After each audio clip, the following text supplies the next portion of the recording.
Alrighty, boys, what's going on? My name's Garen Bama. How y'all doing today? So it's been a while. Glad to see you guys. I hope you guys have been having, a good season 3 so far. I've been having a relatively good time. I know I said I was going to make a video giving my thoughts on season 3 so far, but just to give you just like a quick summary of what I think of season 3, I like it. It's not perfect, but I like it. That's really all there is to it. But based off the title of this video, you know I'm going to be talking about something that's very important when it comes to the long-term health of the first Descendant.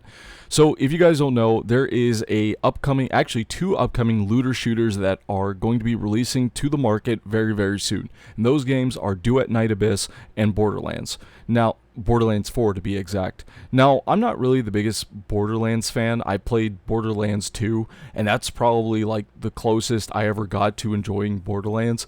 Outside of that, I played Borderlands 3, didn't really much care for it. I played Tiny Tina's Wonderlands, once again, didn't really much care for it, albeit I liked the fact that they were trying to do something different, but you know what I mean. But I still think Borderlands 2 was like the closest I ever got to enjoying the franchise. But specifically, I'm going to be talking about Duet Night Abyss, and you guys are actually going to be seeing something a little bit different, and you guys are going to be seeing some B-roll footage of Duet Night Abyss in the background. This is from the first closed beta test that they did, so this was a while ago. I meant to make a video about it, but I never did.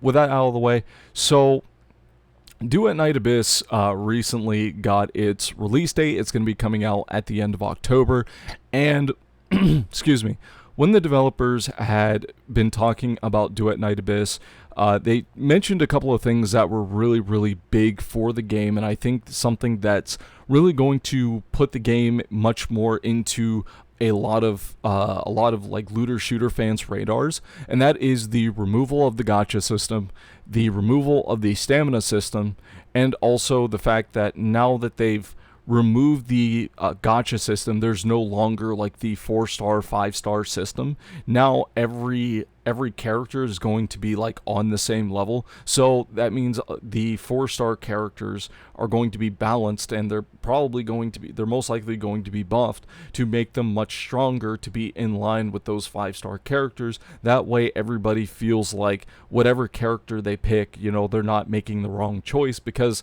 that character is a 4-star instead of a 5-star. But I think this was really big for Duet Night Abyss. I think this was a much needed thing for the game, and I'm definitely really excited for it. But I also think this is something that could possibly lead to TFD and a lot more competition, and TFD kind of hurting from that.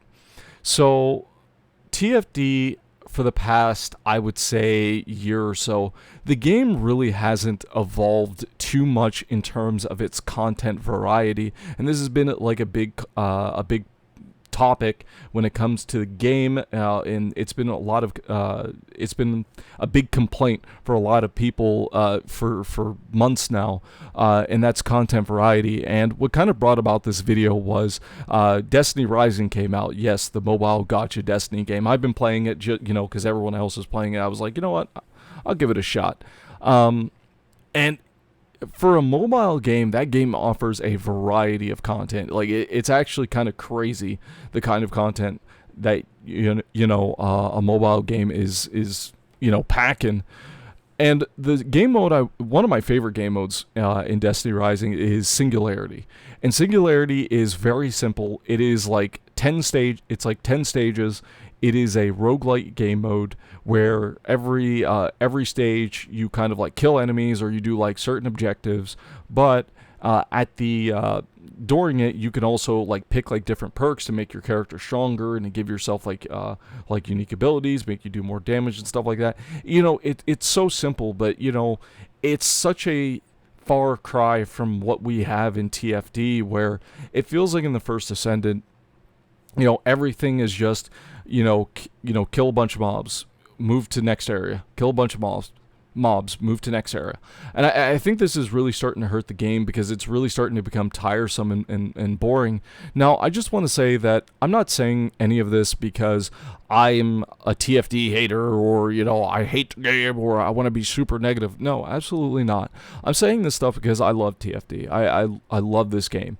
This it has been my most played game outside of maybe Skyrim, but this has been my most played game in the last year that that it's been out. And with games like Final Fantasy 14 kind of like shit in the bed, and everything else just kind of feeling not really as good to me. TFD has been kind of really enjoyable, and it's kind of kept me busy and kind of kept me playing games and stuff like that.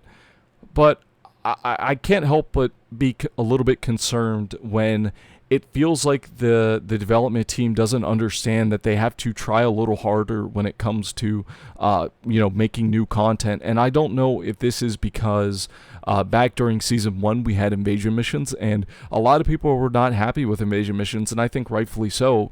And then you have the people that are that don't kind of like understand. It's like, oh, they're trying something new, yada yada yada, and that's fine. They are within their rights to try something new, but it's all about understanding why that content did not do well. And if you as a developer look at that content and say, okay, players don't want these like side mechanics in their content, no, that's not it at all. It's about how you implemented it. You see, puzzles in invasion missions, at least for me personally, the reason why I didn't like them is because they were more of like a roadblock. They were more of like a hurdle. It ruined the flow and the momentum of playing the game. It felt like a massive it's like you're playing Bunny and someone just dropped like a brick wall in front of you, and it just ruined your flow and your momentum. Now you have to, now instead of going, around the wall, because it's such a big wall, you have to go up the wall, or you have to go backwards and stand on a platform and open up a gate, and oh look, the brick wall disappeared because you stood on and memorized a specific pattern.